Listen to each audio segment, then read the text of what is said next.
25 de septiembre de 1066. Imagina la escena. Un puente en el norte de Inglaterra. Al frente de un ejército de 10.000 hombres, una flota de 300 barcos. Está el rey noruego Harald Hardrada, el gobernante duro.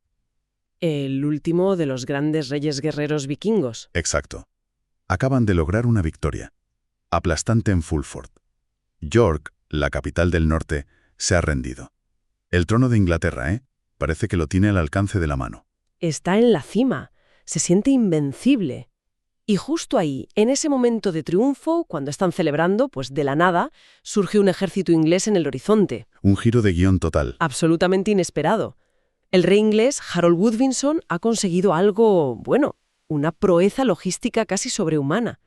Ha hecho marchar a su ejército más de 300 kilómetros. 300 kilómetros. En apenas 4 días. O sea, una locura. La sorpresa para los vikingos, que además muchos estaban sin armadura porque hacía calor, es total. Y el final para Hardrada es increíblemente rápido. Una flecha en la garganta. ¿Ya está? Su muerte en el barro de Yorkshire no es solo el fin de un hombre cuya vida es una saga en sí misma. Es el fin simbólico de 250 años de historia vikinga. La última gran invasión aplastada. Pero la historia no acaba ahí, ¿verdad? Ni mucho menos. Aquí es donde la historia nos regala una de sus grandes y, bueno, crueles ironías.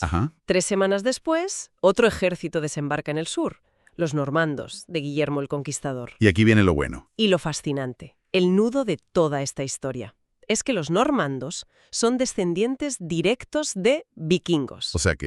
O sea que, en un sentido muy real, la era vikinga termina con una victoria vikinga. Vikingos contra vikingos, con el destino de un reino en juego. Es una trama increíble. Para entender cómo se llegó a este final tan complejo, tan cataclísmico, hoy vamos a sumergirnos en la vida del vikingo más extraordinario de todos y a desentrañar los acontecimientos que hicieron de 1066 el año que lo cambió todo. Venga, pues vamos a desgranar la vida de este hombre, Harald Hardrada, porque de verdad parece sacada de una novela de fantasía heroica. Totalmente. Nació como Harald Sigurdsson, un príncipe noruego, en una época de caos absoluto. Y su carácter se forja en la tragedia, desde muy joven. Desde el principio. Con solo 15 años, en el 1030, lucha junto a su medio hermano, el rey Olaf, en la batalla de Stiklestad. ¿15 años? 15. Su causa es unificar y cristianizar Noruega. Pero fracasan estrepitosamente. Harald ve morir a su hermano en el campo de batalla. Él mismo acaba gravemente herido y tiene que huir. Se convierte en un fugitivo. En un fugitivo exiliado. Todo eso con la edad que tiene un chaval hoy en bachillerato. Y ahí empieza su odisea personal. Un viaje que lo lleva al este, primero a la Rus de Kiev, a la corte de Yaroslav el Sabio. Pero su destino final era la ciudad, la joya del mundo conocido, Constantinopla. Y allí se une a la Guardia Varega. Y ojo, que esto no era un cuerpo de mercenarios cualquiera, ¿eh? No. Era la guardia de élite personal del emperador bizantino. Estaba compuesta por los guerreros nórdicos más feroces y leales. Era como entrar en las fuerzas especiales del imperio más poderoso de la época. Y durante una década, su vida es, una campaña militar constante. Por todo el Mediterráneo. ¿Y dónde luchó exactamente? ¿Qué tipo de campañas era? Pues de todo. Luchó contra piratas árabes en el Egeo. Participó en la reconquista de Sicilia, hizo campaña en Bulgaria. Las sagas incluso sugieren que pudo haber llegado en peregrinación a Jerusalén. Un cruzado vikingo. Una especie de cruzado vikingo, sí, décadas antes de que empezaran las cruzadas oficialmente. Se forjó una reputación legendaria. Y una figura imponente, claro. Las crónicas hablan de un gigante de casi 2,10 metros. Una barbaridad para la época. Brillante estratega y totalmente intrépido. Los bizantinos lo llamaban Araltes. Y aquí hay un detalle que me parece increíble. Las sagas dicen que amasó una fortuna fabulosa y enviaba todo ese oro a Kiev. ¿Sí? Para que Yaroslav el Sabio se lo guardara. ¿Era esto como una cuenta bancaria medieval? ¿Por qué no lo guardaba él? Es una excelente pregunta y demuestra lo listo que era. Sabía que Constantinopla era, un nido de víboras políticas. Ya. Su fortuna no estaba segura allí, y el tiempo le dio la razón. Al enviarla a Kiev, a la corte de su futuro suegro, no solo la protegía, sino que estaba construyendo una base de poder y un tesoro de guerra para cuando decidiera volver a Noruega. Lo cual fue una decisión muy inteligente, porque su estancia a Bizancio no acabó precisamente bien. No, para nada. Su ascenso fue tan espectacular como su caída. Se ve envuelto en las intrigas de la corte. Las fuentes son un poco confusas, ¿sabes? Algunas sagas románticas hablan de un lío con la emperatriz Zoe, que es muy novelesco, pero lo más probable es que fuera acusado de malversar botín que pertenecía al emperador. Lo que sabemos seguro es que lo encarcelaron. Pero no por mucho tiempo. Protagoniza una fuga de película. Sí, sí. Escapa de Constantinopla con sus hombres y su riqueza, regresa a Kiev, se casa con la hija de Yaroslav y con esa inmensa fortuna y una reputación legendaria, pues finalmente pone sus ojos en el premio que siempre había querido, el trono de Noruega. Tras un breve y tenso gobierno conjunto con su sobrino, se convierte en el único rey de Noruega en 1047. Y los siguientes 15 años los dedica a una guerra brutal e interminable contra Dinamarca. Y es aquí donde se gana el apodo. Exacto. Es aquí, por su crueldad en la batalla y los altos impuestos para financiar la guerra, donde se gana el apodo que pasaría a la historia. Hardrada, el gobernante duro, el implacable. Y esa reputación, esa ambición, nos llevan directos a 1066. El año clave.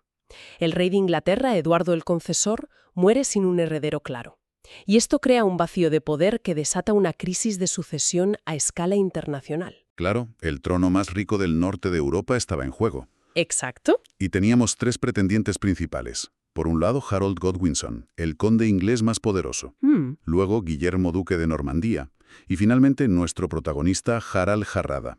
Comparado con los otros dos, ¿cuál era exactamente el argumento de Hardrada? ¿Tenía alguna base sólida? Era, siendo generosos, la más tenue de las tres. Ya. La de Harold Godwinson era sencilla. Afirmaba que el rey Eduardo lo había nombrado sucesor en su lecho de muerte. La de Guillermo era más compleja. Más compleja, sí. Se basaban en una promesa que supuestamente Eduardo le hizo años antes y, esto es crucial, en un juramento de lealtad que el propio Harold le había prestado sobre reliquias sagradas. ¿Y la de Hardrada? La de Hardrada.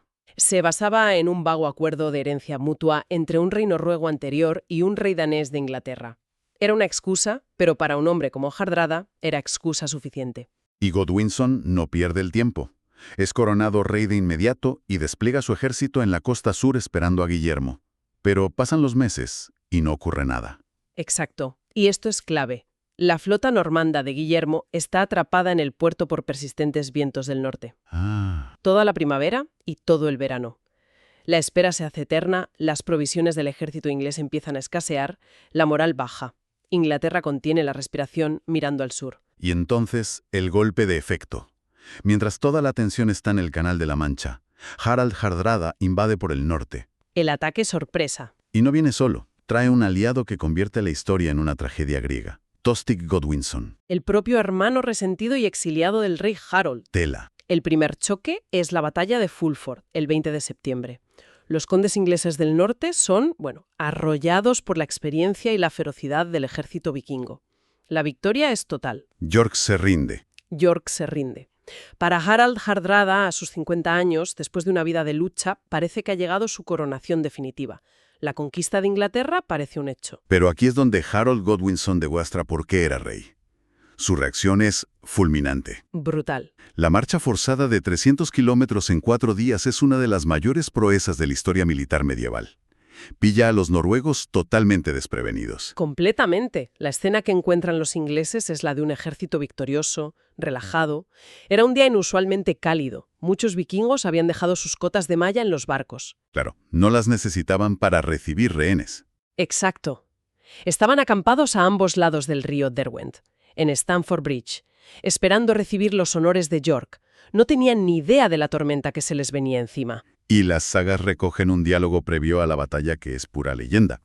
Un jinete inglés se adelanta, ofrece a Tostig devolverle su condado si abandona a Hardrada. Y Tostig pregunta qué recibirá entonces su aliado, el rey de Noruega. La respuesta es una de las frases más famosas de la época. Dila. 7 pies de tierra inglesa, o quizás un poco más, pues es más alto que la mayoría de los hombres. Es una declaración de intenciones. Brutal. La batalla que sigue es desesperada para los noruegos. Y tiene uno de los momentos más icónicos de toda la era vikinga, recogido no solo en las sagas, sino también en la crónica anglosajona. ¿Te refieres al berserker del puente? Al berserker, un único y gigantesco guerrero noruego que defiende el estrecho puente de madera él solo. Es que suena increíble. Es un relato fiable. Un solo hombre contra todo un ejército. Es una de esas historias donde la leyenda y la realidad se fusionan, pero que lo recoja la crónica inglesa le da mucha credibilidad.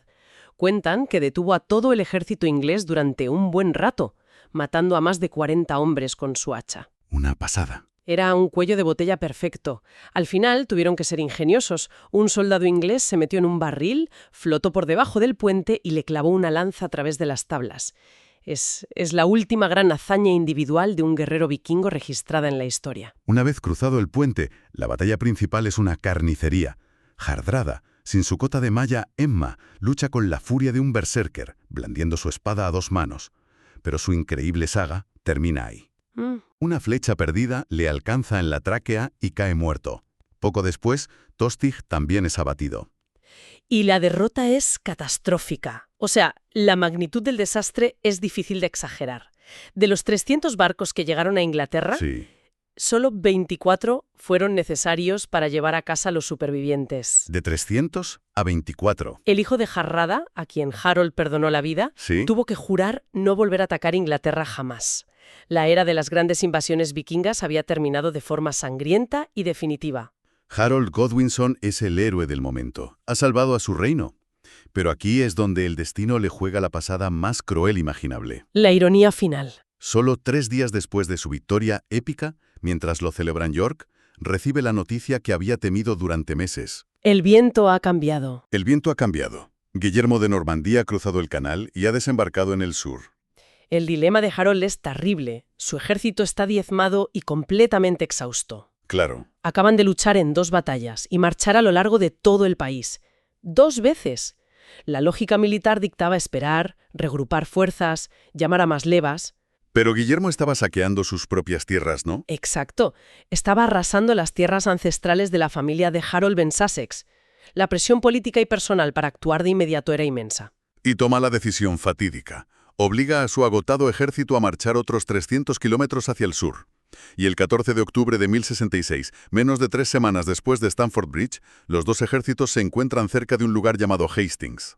Es un choque de estilos militares. Por un lado, el muro de escudos anglosajón en la cima de una colina, una táctica defensiva formidable. Sus temibles hachas danesas. Exacto. Y por otro, la nueva forma de hacer la guerra, la caballería pesada y los arqueros normandos. La batalla dura todo el día, desde la mañana hasta el anochecer, algo muy inusual para la época. Y al final del día, el rey Harold muere. El tapiz de Valleo, que es nuestra principal fuente visual, inmortaliza la escena. Es cierta la famosa imagen de la flecha en el ojo. Es la imagen icónica, desde luego, pero los historiadores debaten si la figura con la flecha es realmente Harold o si es el hombre que está siendo derribado por un caballero justo al lado. Las fuentes escritas más tempranas simplemente dicen que fue abatido en el fragor del combate. Sea como fuere, con su muerte la resistencia anglosajona se desmorona. Se viene abajo. Guillermo marcha a Londres y es coronado rey de Inglaterra el día de Navidad. Y aquí cerramos el círculo de la gran ironía. Guillermo el Conquistador era el tataranieto de Rollo. De Rollo, sí. El líder vikingo al que se le había concebido Normandía casi 150 años antes, a cambio de que dejara de saquear París. Es increíble. Exactamente. La conquista final de Inglaterra, el evento que define la historia inglesa medieval, la llevan a cabo vikingos franceses. Los descendientes de los hombres del norte, de una forma u otra, ganaron. Pero este evento marca el final de la era vikinga como la conocíamos. Sí, es el punto de inflexión. Los reinos europeos se vuelven demasiado organizados y militarizados para las incursiones. Y la propia Escandinavia se está cristianizando, lo que socava la ideología guerrera del Valhalla, que había sido un motor de su expansión. Entonces, ¿qué nos dejaron? Aparte de esta historia épica. Su legado es visible en todas partes, empezando por el idioma inglés. Curioso. Y el paisaje.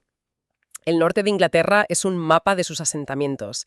Cualquier topónimo que termine en by, que significa granja o pueblo, thorp o thwaite, es una huella vikinga. Pero el legado invisible es aún más profundo.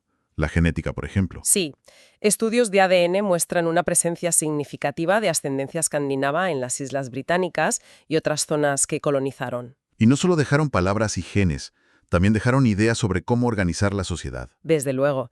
El concepto de un juicio por un jurado de tus pares tiene raíces en la ley escandinava. Y el ejemplo más asombroso es el Althing, de Islandia, fundado en el año 930. El parlamento más antiguo del mundo. Es esencialmente el parlamento más antiguo del mundo que sigue en funcionamiento. Una conexión directa con sus asambleas de hombres libres. Y por supuesto está el increíble legado cultural de las sagas islandesas. ¿Qué importancia tienen? Son fundamentales. Escritas en los siglos XII y XIII, son la primera gran literatura vernácula de Europa. Son crónicas familiares, epopeyas de héroes, y gracias a ellas se preservó toda la mitología nórdica. Que se habría perdido con la cristianización. Se habría perdido casi por completo. Sin las sagas, sin la Edda de Snorri Sturluson, no tendríamos a Odín, a Thor, a Loki y, muy probablemente, J.R.R. Tolkien nunca habría escrito El Señor de los Anillos. Su influencia es incalculable, y nuestra fascinación por ellos sigue intacta, aunque a veces con ideas un poco equivocadas. Supongo que tenemos que hablar de los cascos con cuernos. Inevitablemente. Es el mito más famoso y es una invención total del siglo XIX. Del XIX. Sí. Se crearon para el vestuario de una ópera de Wagner, El Anillo del Nibelungo. No hay ni una sola prueba arqueológica o textual de que los vikingos usaran cascos con cuernos. Serían un estorbo terrible en un muro de escudos. Claro. Entonces, ¿por qué nos siguen fascinando tanto, más allá de los mitos, de las series y los videojuegos? Creo que es porque representan una dualidad que nos atrae. Por un lado, el espíritu de aventura indomable, la exploración, la valentía. Pero por otro, cuando investigas, descubres una sociedad mucho más compleja.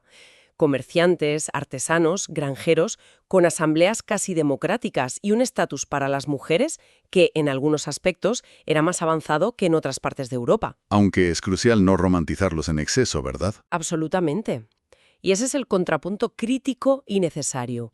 Eran comerciantes de esclavos a una escala masiva. El terror y el sufrimiento que infligieron en lugares como Irlanda o Inglaterra fueron inmensos y muy reales. Ya. Entender a los vikingos es aceptar esa complejidad, sus logros notables y su terrible crueldad. Eran un pueblo de su tiempo, y era un tiempo muy violento. Hemos recorrido casi 3 siglos. Desde aquellos primeros drácars que sembraron el terror en el monasterio de Lindisfarne, hasta la caída de un rey legendario como Harald Hardrada en un puente de Yorkshire. En ese tiempo, se transformaron de granjeros y pescadores a una fuerza global que conectó el mundo conocido, desde las costas de América del Norte hasta los mercados de Constantinopla. Y su legado final es, quizás, que no desaparecieron, sino que se integraron. Se fusionaron tan profundamente con las culturas que ayudaron a forjar, en Inglaterra, en Francia, en Rusia, en Irlanda, que su huella está en todas partes. Claro. En nuestras palabras, en nuestros mapas, en nuestros genes y, sobre todo, en nuestra imaginación colectiva. No se fueron, se convirtieron en parte de nosotros. Al final, el viaje desde los guerreros de Hardrada hasta las democracias pacíficas y prósperas de la Escandinavia moderna nos muestra que la identidad cultural no es una reliquia fija, es una corriente en constante cambio. La herencia vikinga demuestra que incluso las sociedades más feroces pueden transformarse en modelos de paz y consenso, un testimonio de la increíble capacidad de adaptación de la cultura humana a lo largo del tiempo.